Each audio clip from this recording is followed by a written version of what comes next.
Hi everyone, it's Hit from Bindaas Bollywood Dance Company. So we've got a beautiful teacher on today. You've seen her on all of our social media. Please welcome Sweta Sriram. Hi So you've everyone. seen her perform with us, teach for us. So she teaches and choreographs a lot of beautiful routines for us. And she also helps out a lot with our fundraisers and other events, as well as performing regularly. But she's a very busy girl because she works at Royal Melbourne Hospital and she works at Kukai as well and studies and does so many other things. But I'll let you explain that. Thank you so much for taking the time on the No, weekend. thank you so much for having me. I love all these podcasts. They're so great. I'm glad that we've started them. I'm really glad because I think, people see us photos and videos of our dancing, but they don't really get to know our teachers and the people we Yeah, collaborate with a lot.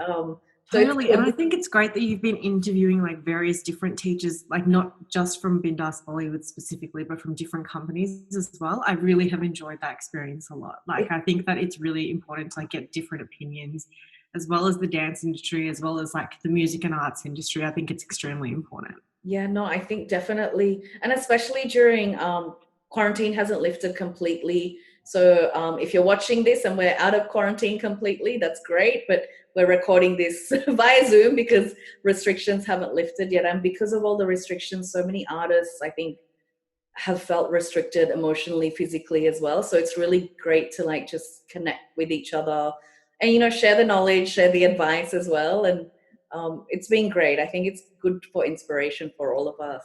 I completely agree. And I've been watching so many news reports as to how hard the arts industry has actually taken this. Like, I'm sure you would agree with me on this. I think a large percentage of our work has just been cut down, just completely.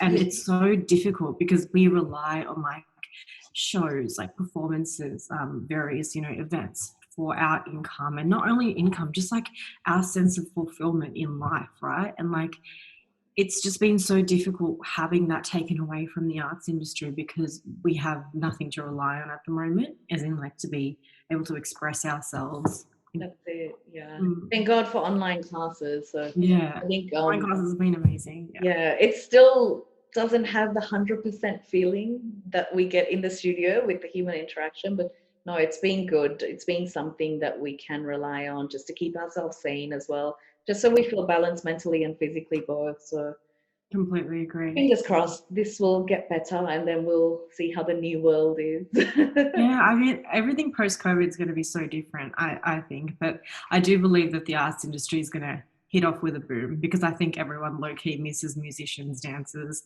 or performers of any sort.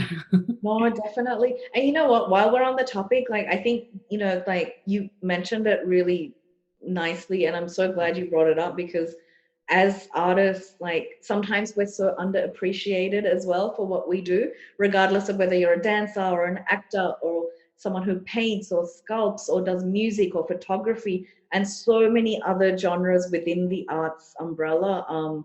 It's underappreciated because people don't realize what kind of world we'd live in without it. Like, for example, yes, we can't go to shows and go into the studio for classes yet, but I think a lot of people who are sitting on the couches and binge watching Netflix don't appreciate, the fact that artists work so hard. And if it wasn't for artists, you wouldn't have all these shows to sit on your couch and watch. Completely All the agree. directors and producers and writers who are like the main foundation of all these shows. That's it, with like the background work of all the hard work that we see, right? Like I tell a lot of people, like, we perform for what, like the longest performance we've done is probably like a 20-minute set on stage. Even that 20-minute set does not give enough insight and like doesn't represent the hard work, the hours of dancing that we've done to perfect that 20 minutes of performance. Like there's so much more that happens in the background of our lives to put forward this perfect, amazing performance.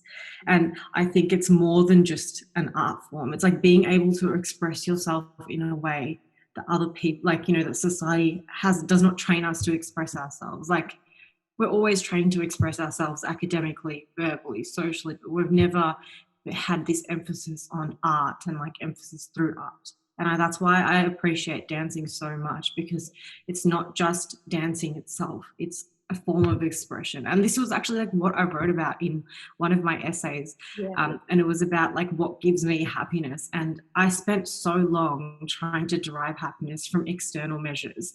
And I never realized how important it was to derive happiness within myself. And the only way that I can actually still to this day derive happiness from within is when I'm dancing and when I'm on stage. And that is like the way I like am able to express myself and be able to like put forward my best foot and like reaffirm and reassure myself and my own ability, in my opinion. No, definitely beautifully said. And I think any artist would agree with that in terms of whatever their art form is. 100% completely agree. But I was going to say, I have so many questions for you, but feel free to skip any. Just for those people that don't know you, because I know you teach so much for us as well, and we know you personally, but there's a lot of fans. Like, I'm sure you get a lot of stalkers, as most of us do when you're in the industry. Especially those weird Insta and Facebook messages from random creepers. Hey, and that's all they say. But tell us about your dance journey. Like, when did it start? Have you done other styles of dance before Bollywood? So I remember I was just finishing, I was 10 years old, and my parents forced me to do taekwondo and swimming. Now, I promised my parents, I said, if I get to black belt in taekwondo, then you will let me dance. And that was the agreement. So in India, as a lot of people know, like dancing is associated with a lot of social stigma. It's associated with, it's just associated with like item songs and like inappropriate labeling and like representation and sexuality of females. It's not looked at as the art form that it is. So anyway, I got this black belt, and then I was like, well, I've got my black belt now. I want to start dancing.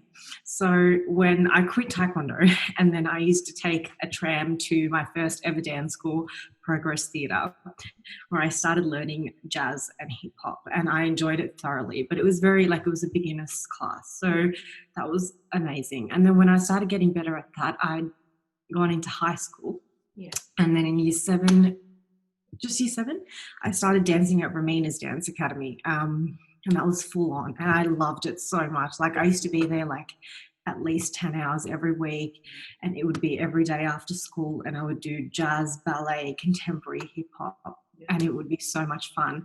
That's where I met one of my favorite hip hop teachers, Anna Singleton, and I was like a massive fangirl, still am to this day. And she taught me all of the hip hop, which was amazing. And then I moved to Ministry of Dance at the end of year 8, and I danced there till the end of year 10, like pretty much again 10 hours a week. And I also got to perform with Ministry's first hip hop crew, which was incredible. It was so much fun. And my hip hop crew teacher, I still remember her to this day. Her name was Nadia. She's beautiful. And then year 11 and 12, like I did what every other, like I feel like a lot of people from South Asian families realize like the pressure of studying and like being like in a South Asian family and like a child in a South Asian family, like you're pressured to study. So I pretty much quit all dancing and I did nothing but study from year 11 and 12. And then I was reunited with lovely Heath when I was 20. And my parents were actually having their 50th marriage anniversary celebrations, and I know, and then Heath was teaching our entire group. And I remember after the first class, I was like, I wonder what she'd think if I said I wanted to perform with them. And then it was almost like we were like telepathically communicating, because 2 minutes later, Heath was like, so guys, whoever's interested in classes and like wanting to perform, I would really encourage you to come forward. And I was like, oh, this is my calling. And then that's how I started my journey with Bindaas. I honestly feel like of all the dance forms I have done, I have this like personal connection to Bollywood dancing in a way I can't really describe, because I felt so tired trying to like assimilate into Western culture all the time when I was growing up, and then being able to completely embody like this full Bollywood self was just the most empowering feeling for me. So Bindaas is like not just like a dance company. Like for me, it's a family. Like everyone there, I love so much, and they've reconnected me with dance. So that's my dance journey.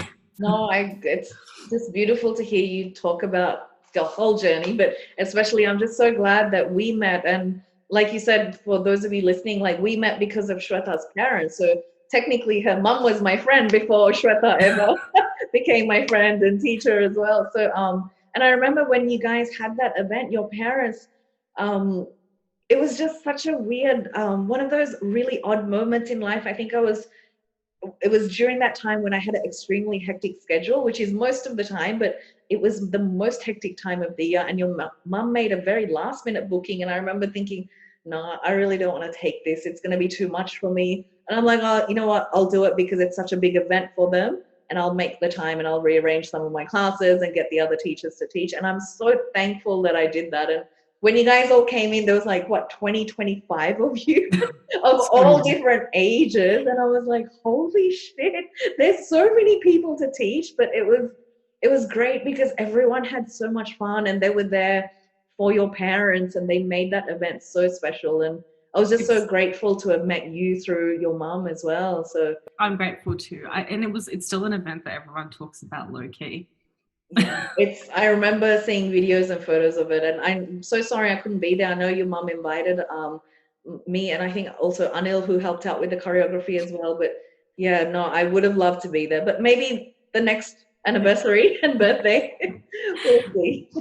Yeah, but no, you did, like, I wanted to just touch on something you said before, like Bollywood dance. I know, like, people appreciate the classical forms of South Asia and specifically India, like all the, Kathak, Bharatanatyam, Mohiniyattam, Odishi, and all the different classical styles. But yeah, Bollywood has sometimes had like a little bit of a shadow over it because I think, for those of you that don't know, like I think for many, many decades, if you're considered to be a dancer, you're dancing at nightclubs and restaurants for reasons other than loving what you do, and for earning money in different senses and offering other services as well as dancing. And I think that's why sometimes when you say you're doing Bollywood dance or you're a Bollywood dancer, people sometimes go back to that history and relate it, associate it with those memories.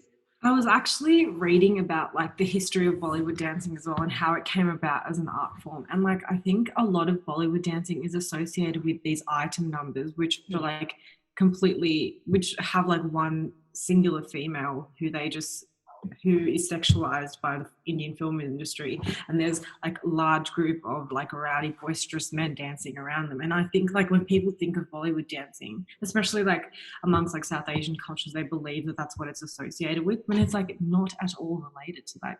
Like it's an art form in itself, and it's literally this culmination of all different parts of India coming into one. Exactly. And I think now, so Bollywood's got so many different subgenres. Like you can do Bolly hip hop or Bolly hop or Bolly Latin or Bolly contempt. And it's so good because I think people are slowly starting to push those barriers, especially in India. Like a lot of the dance choreographer friends that I have, they're really nurturing the dancing to a point where people can do it as a career and not just as a hobby. So thank God. Thank God times are changing. Totally agree. And I think it's a social stigma that should have never existed, but that's like a lot of them, isn't it? Like they exist for no reason. Exactly. And they exist for the benefit of their narrow minds as well. Yeah. That's it. Yeah. We touched on this earlier, but just in general, like how has dance impacted your life, like personally, professionally, like your study life, your personal life, your work life? Yeah. So when I started dancing, I didn't even come to appreciate how much of a stress reliever it was for me. Like it's not as much as I love classes and I love teaching so much. But it's not until you're on stage and you're able to like put on this like game face mode that you're able to realize that like wow, like you're actually performing and you're expressing yourself, and you're not doing it for other people to watch you, even though like I mean it's paradoxical because you're performing for an audience, but you're doing it for yourself, so that when you walk off stage and the next class you go teach or the next class you take part in, you are all the more motivated and all the more like excited to take part in that class. Like I think it's definitely like a cycle, like enjoying teaching, enjoying classes, going on stage, performing, enjoying as well, and then going back into classes and teaching and continuing to enjoy that environment. And I think that I even like in all my job interviews when people ask why do you dance, like what is it about dancing that you love, and I have to say like I genuinely love teaching and performing so much, and like that all the and like I learned so much from them. But and even being a student in classes, I can't even come to explain to you how much I learn more in those situations than I do when I'm teaching the class, because I feel like say you or Anil or Chelsea, like that you guys deliver a piece of instruction, I'm constantly like at the back of my mind thinking, oh wow, I really like the way they've delivered that. How can I implement the way they teach into my own teaching methods? Yeah. And that's why I really thoroughly enjoy dancing, because it's not even just like a moment in time. It's not just like something I have to do, something I want to do all the time. And like sometimes life gets in the way, and when it does, I can tell like when I haven't danced in a few weeks, I can tell, I can see that I'm getting a bit more agitated and stressed because I haven't been able to express myself in that way. Yeah, no, definitely. Like you get to express yourself so naturally, I think. And I think because like we're surrounded, like our whole dance fam's wonderful, like, all the teachers and the performers and the students are lovely too. Like, you uplift each other, and it's exactly like you said before, like learn so much from each other, like just in terms of, just it motivates you to teach or pick up certain habits that works for yourself and for the students and for your audience as well. So Yeah, completely. And I feel like every time I remember the first class I ever taught, I was just so like I was so worked up. I was like, oh my God, I'm gonna be so bad. oh, you But did great. I remember. Yeah. But the only reason I did half okay was because I had the opportunity to be class, part of all the other Yeah. previous Bollywood classes, like to see how everyone else delivers instruction and to see Yeah. how I can implement that in my own teaching. So I love Bollywood dancing, and that's not just a bias opinion. That's just like a wholehearted, genuine like Yeah. love for the dance itself.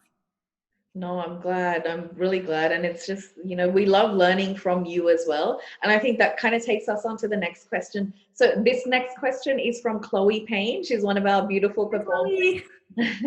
And she had the question, where do you get your inspiration from to come up with new choreography? Especially, I think she added a little part, especially for those people that work during the day in unrelated fields as well. So, Okay, yeah.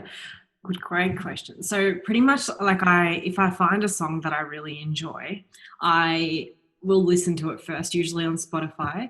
And then after that, I Google the song, like the video specifically. And I actually like try and understand like the environment of the video. So like for like, say for example, one of the choreographies that I've done is Gaga, which literally means skirt, right? So I've watched the actual environment of the video and where it was taken, and it was taken, I think, in a context where there was like girls versus boys, and the boys were teasing the girls and the girls were fighting back. It was kind of cool. It was like a really nice like playful dynamic between them, and you see that environment, and automatically you start thinking about like what kind of like moves would complement the song exactly. I personally, I'm very lyrical with my dancing. Like I like to, yeah, whenever I choreograph, I like to link the word to the action that I'm doing. So one of the moves in Gagra was the line was "Pyara hai shakal se," which means like your face is beautiful, and I'm pretty sure I actually did. yeah. So I remember, yeah. so like a lot of my moves and my choreography are very much based on the Hindi translation of the action itself. And I don't know, I think that complements the song really nicely, but I think it also depends on what you're going for. Like if you see Kunal's choreography, he listens to the very like the ticks and the talks of like the background of the music, which no normal person would ever hear, but Kunal, but I hear that. And then his choreography is like completely timed to that, which is like, that's amazing. But I could never do it. He hits the beat very well. Yeah. Yeah. No, I think yeah, yeah, you're completely right. Like you are very lyrical, and that's something really enjoyable about learning your choreography and performing it. It took me a while to learn your Gaga choreography because I had like two different versions of Gaga in my head already, which I was teaching and performing to at the same time as well. But I love, love, love your version to it. It was just done so beautifully, and I think Madhuri Dixit would have been very proud of you as well. And the Oh, she's person that a huge choreographed the fan. actual song. Yeah, huge fan. No, definitely. Actually, this kind of um. Oh, actually, no. Sorry, I don't know what I'm doing today. So we're actually yes. So this is a question that you sent in Oh, for okay. our other teachers, and it kind of aligns with what we're talking about because I think a lot of our teachers and performers, students and fans sent in so many questions. So I'm kind of stealing one of your questions and asking you, what are some of the choreographies you're working on now or have been working on recently?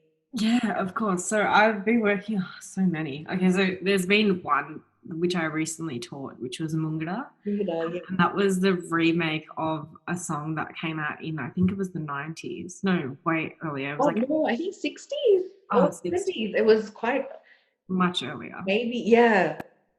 And famous Indian film actress Helen performed in that song.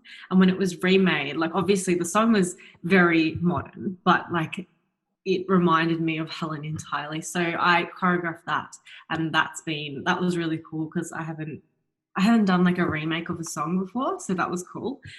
And then I've done Garmi from Street Dancer, which has been, I think it was a really lovely song. Like I think it was top 50 in Bollywood for at least 2 months. That Yeah. was really cool.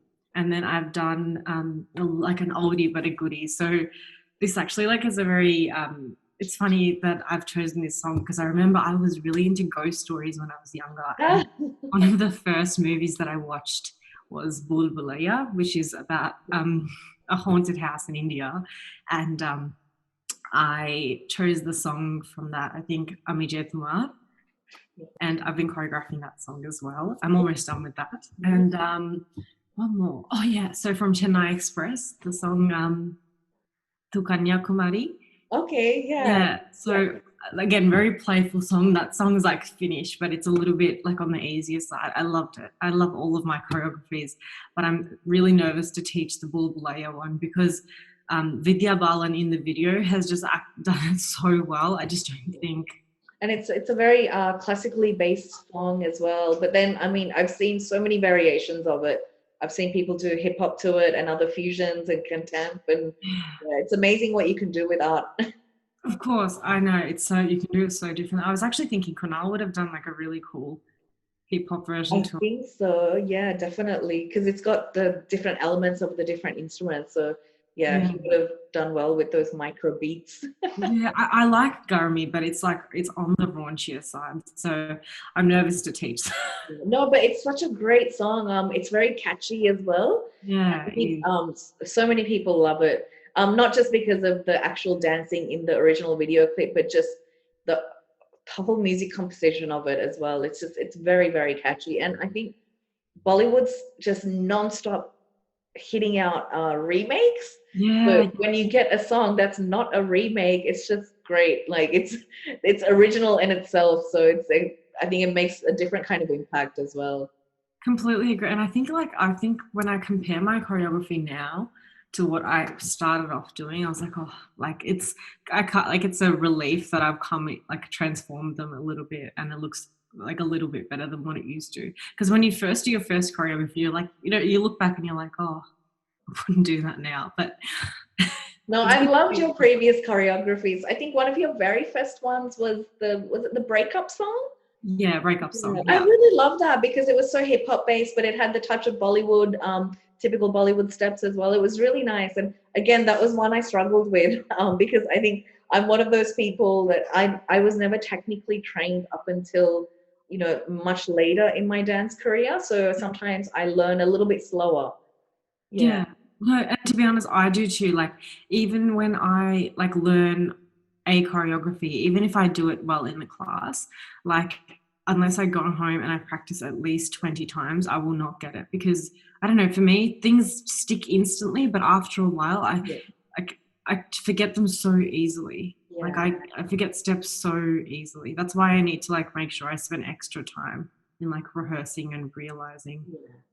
I Yeah. mean, that goes for everyone generally. I mean, same with me. If I don't repetitively practice it and dedicate certain amounts of time, if I dedicated equal time to each and every choreography taught by all of our teachers, including mine, I'm sure I would excel at all of them, as you would and many teachers would. But it's just sometimes, life happens. There's so many things that happen in your personal life on a day-to-day basis, and sometimes you can't practice every single choreography, and in order to retain it, you do need to practice. Practice is what strengthens that muscle memory, as we call it. Yeah. Completely agree. I think practice definitely makes perfect. As cliche as that is, it definitely Yeah, does make perfect. it does. And I think the strongest dancers practice a lot because they know how important it is to hit that beat and to make sure you get your expressions and formations correctly. So, I mean, we're all still, everyone's always learning. That's what I say. I'm not a perfect dancer. No, And no, I wish I had more time to nurture different types of choreography. yeah, for sure. Same. Um, Different question. Because I think those people that follow you on social media would know this as well. You're very much focused on fitness and strength levels. I was going to ask, what advice would you give to anyone who's watching or listening in terms of just their physical fitness and taking care of their physical health as well? Yeah, of course. So I started my fitness journey really early. Like I started when I was like 14, no, not 14, maybe like 16, 15, 16 was when I started. And I would just go on the treadmill for like hours on end. So I'd pretty much go on the treadmill for like 2 hours, like burn X amount of calories and be so content with myself. And I think like I started my fitness journey like being obsessed with this like calorie output versus input. And as soon as I like started to go through life, I realized the importance of just like giving your body what it needs. Like I now, after much work, like I've had negative relationships with food. Like I'm sure a lot of people have. It's like very common. It's not talked about enough. And I implore people to talk about it, because when you talk about it and you normalize like talking about it, you realize that these thinking patterns are actually abnormal, and talking about them will actually get to the root cause of the problem. And when you think about these things, you come to realize that it almost always comes down to this like insecurity and inadequacy that you have within yourself.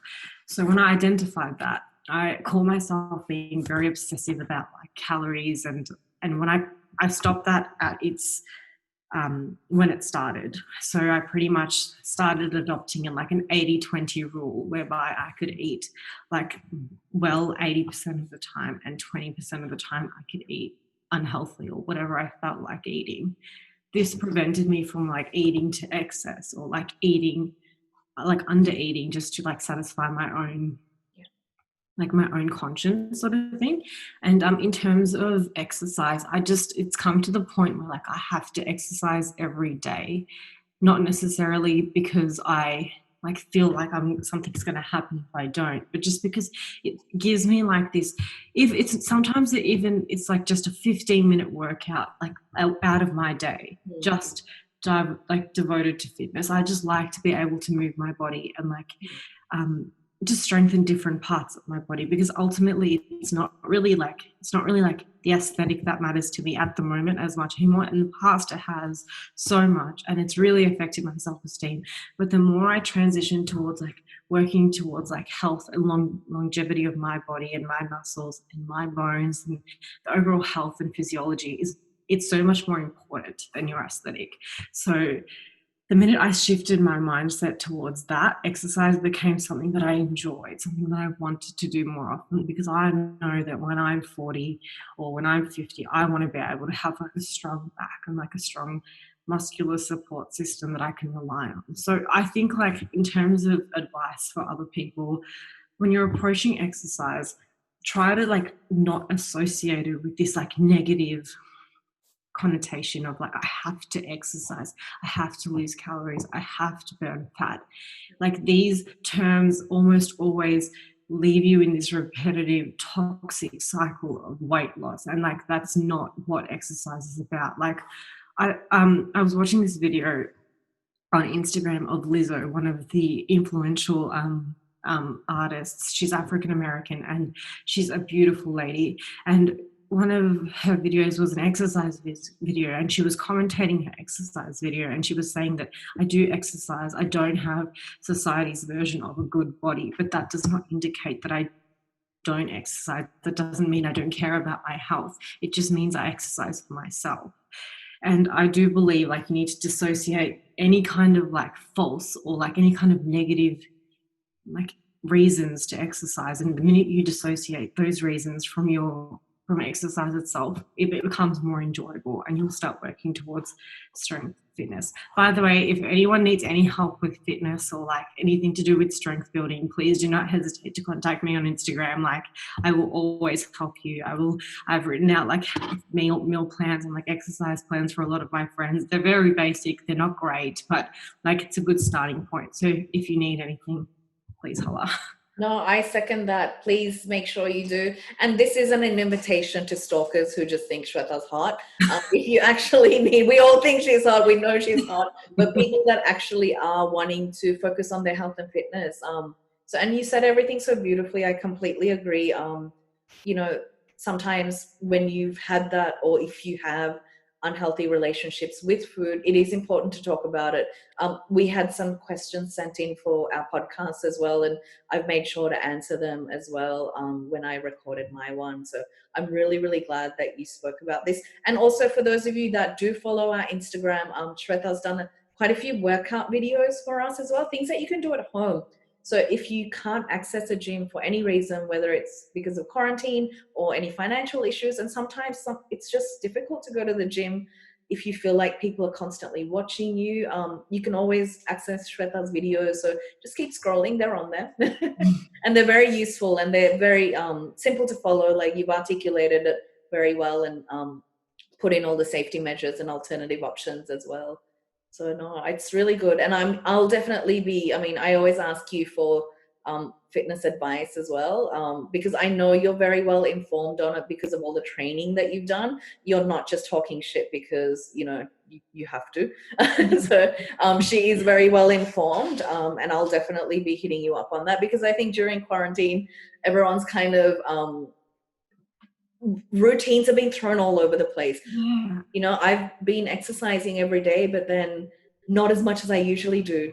I'm not dancing as much as I used to. So I know I can feel a change in my body and my stamina, and just my fitness level as well. So I'll definitely be asking you, picking your brain a lot. Please do. And like that's another thing. Like during quarantine, like I strongly implore people not to fall into this negative mindset whereby they're like beating themselves up for not being like as fit and as strong as they were before quarantine. Like it is natural. Fitness levels will drop like during this time. And that's so normal because the fact that the human body can relapse so quickly after quarantine, you can get back to exactly where you were. So if you are actually going through a downtime where you can't exercise as often as you do, this is not an indication of your stamina. This is not an indication of your ability. It's just an indication of the current circumstances that we are in. And they are not like great in terms of like how they affect your mental health, physical health, or emotional health, or even social health for that matter. Like I'm not socializing that much at the moment. Like I think it's really important to just like during this time just like be really kind to yourself because like exercise is really, really important. But even myself, like when I first started quarantine, I used to just thrash myself with these like hour-long workouts. And I saw your post, I was like, holy shit, she's gonna die. and to be honest, I'm like, you know, at one point I was like, I'm so tired, like I don't even want to do this. And when I realized why I was doing it, I was like almost, I was petrified of like not being stronger and fitter than I was before quarantine. But this, you need to evolve with your body and like know for a fact that when everything goes back to normal, because it will all happen slowly but surely, everything will fall back into place. Like don't beat yourselves up. Yeah. I strongly believe that. No, it's very important to listen to your, you know, body as well. And you said it perfectly before, you know, just removing that negative mindset from exercise as well. it does do wonders, because once you do make that small start, like whether it's 5 minutes or 10 minutes a day, you get all the endorphins, and it can be quite addictive. Like you were saying before, you were doing hours and hours for so many different reasons as well. But then exercise can be fun if you Yeah, make it work in your mind. Yeah. completely agree. And there's no need to thrash yourselves for an hour. Yeah. Like half an hour tops. Like, and it's not time that matters. It's like what you do. So yeah. Exactly. Again, if you need to speak more about this, please don't hesitate to message me. Oh, thank you so much for actually saying that to all our audience. I'm sure you'll get a whole ton of messages as well. I was going to say, so we have a bit of a fun question. Yeah. If you could choose 5 dancers or choreographers to perform with live, who would it be? So it can be dancers or choreographers in any country, dead or alive, doesn't matter. Okay.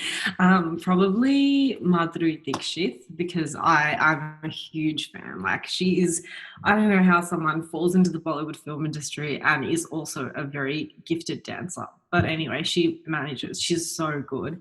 Chaya and Shivani for sure, because I love their choreography so much. Like when they came to Melbourne, I had the privilege of going and learning their Bolly Funk workshop, and it was beautiful. But I really wish I got to go to their Bhangra one as well. I know, but I'm really lucky we all got to go together, and they were so humble as well. So lovely. I love Chaya and Shivani. They're such positive vibes. The whole Shazam. Love them. Beyonce, because I love Beyonce. I think why not? You don't even need to explain.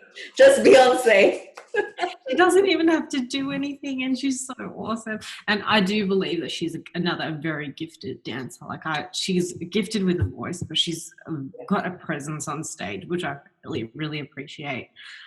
The next one would probably be Wade Robson. He is a hip hop dancer in the States, and he has done some really cool commercials.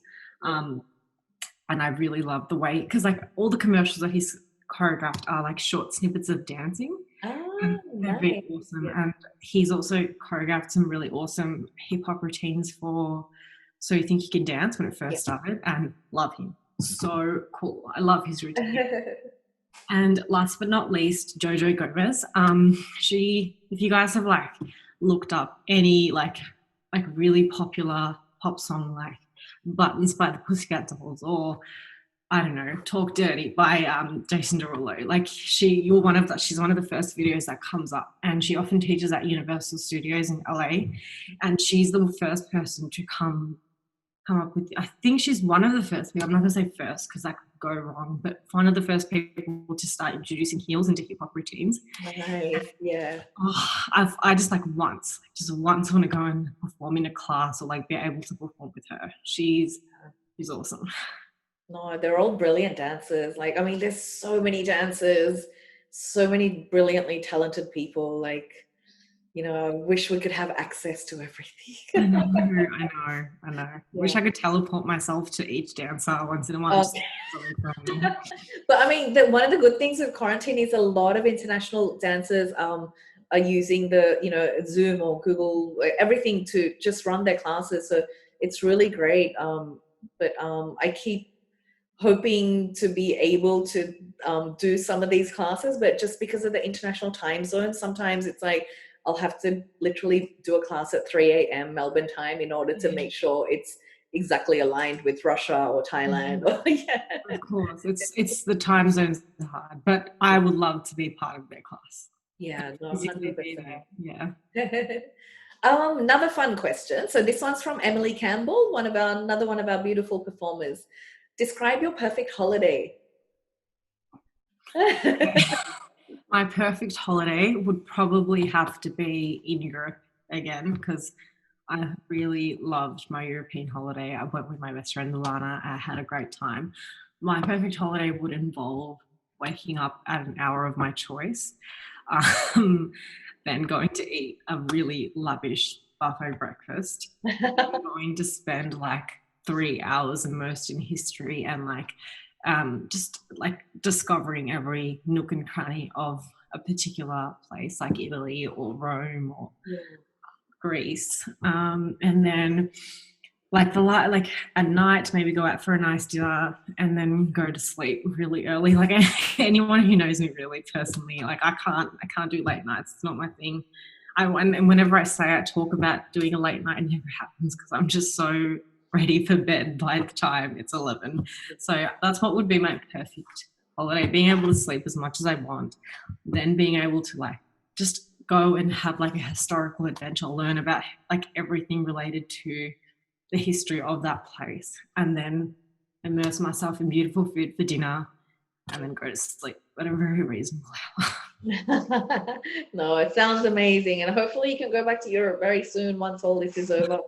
Just random question: was there like a favorite country or city from Europe that you had in like from your travels? I think I would go to Spain again and I would spend a lot more time there because I loved Barcelona. And yeah, I really wish I spent more time in Spain. I feel like I didn't see enough of Spain. And Spain's like, it's such a beautiful place. Like Barcelona, and like Barcelona was just such like a scenic walk. Everything was just gorgeous. I enjoyed it so much. Yeah, I think that's on one of my top three places to go in Europe because I think Europe's just so big and so many amazing, beautiful countries. And you said it perfectly. Like my ideal holiday is just it's mainly focused on food and the culture and the history of that because I'm just not one of those people that can just sit at the pool or I mean I can sit at a beach for hours and hours, but I can't sit still just the whole time. I want to educate myself on that place and the people and their culture. Yeah. Completely agree. And I think it also comes like I can't sit by the pool because I don't know. I love going out and Yeah. looking at different things. Yeah. So yeah, I'm like that too. I'm very adventurous on my holidays. Yeah. Nice. Okay, one more fun question. Depends if you want it to be fun. This is again from Chloe Payne, and she's the one that asked you about inspiration for curry, etc. Sorry, I know you know who you are. Just explaining for our audience. Okay, so if you could have three people, deceased or alive, attend a dinner party that you are hosting, who would it be and why? Okay. This is actually a little bit of a dark answer, but I think it requires some much needed light to be shed on it. So I would probably, before everyone hunts me down, hear me out, yeah? So I would invite Jim Crow. This is American history. So Jim Crow, Ronald Reagan, and Donald Trump all in the same room. And I would sit all of them down and I would actually just have a conversation about why they believe racism is justified. And inevitably, their first answer is going to be something like, oh, but it isn't. And we're not saying it is. Anyway, so anyone who knows Jim Crow's laws, they are the laws of racial segregation, which involved literal separation of white and black communities. So it's pretty much saying they're equal, but they're not. So they had to use different toilets. They had to use every different like facility you can think of. And I want to better understand where this came from, like what gave birth to such attitudes and what made him think under any circumstance that this is actually a sign of equality at all. Because believe it or not, it's these very attitudes that have normalized, like these occurrences throughout history that have somewhat like given room for the occurrence for subtle racism to occur. Then Ronald Reagan, his war on drugs. So what should have been addressed as a health issue was literally like morphed into what was a crime issue, and it should not have been that because it completely displaces the importance of people's health and puts forward the importance of crime. And of course, these like criminal activities, people of color were targeted far more and given much harsher sentences for equivalent crimes. And I want to understand on what level was that fair, and on what level was that going to address a massive health issue? If health is what is important, then why is race being targeted? So what was a war on drugs was a literal war. on people of color. And last but not least, Donald Trump. I just want to understand in what is now the 21st century, and we are living through life, and we are understanding that any kind of discrimination is wrong. It is so wrong. But Donald Trump still seems to be stuck in this mindset whereby he's willing to just completely shut himself off from other people's suffering just because his politics doesn't align with it, which is white supremacist politics. I want to genuinely understand in like the least, in the most objective fashion, what is it that these methods, like how do you believe that this is fair for all? And I want to speak to all of them, actually understand, do they actually think that this is going to bring about some kind of positive change? And if so, don't they realize that this has literally brought on this horrible like storm of racism? And one of the things you posted, I think it's not that racism never existed, it's just now that it's being filmed. And this is problematic because it's not until something horrible like what happened with George Floyd happens that we actually appreciate this exists. This is like the daily narrative of any person of color, like not just African Americans. I'm talking Indigenous communities in Australia. I'm just using the narrative of America because it's easy for me to do so, right? I feel like Australia, it's so covert with their racism. It's so like, and I think that media is so censored in Australia that we don't even realize all the things that are happening. And 100%. It upsets me because it wasn't until all this happened that I actually realized that there were names such as, Dungay Jr. and I think his last name was Jumangi, and he was killed in prison. And it like horrible things. And I didn't even realize these things were happening in Australia itself. So I would get them in a room and actually understand the logic behind their illogical thoughts. No, I think that's such an amazing answer, Shweta. And I would love to be there. I would love to be a fly on the wall at that dinner party because I would love to hear those reasons as well. And you're right. Like it's, for decades and centuries, it's been happening in Australia, like our own backyard. And I think a lot of people don't know about it because, I mean, firstly, Aboriginal history is not covered. Like I've been in school here since I was 6 years old.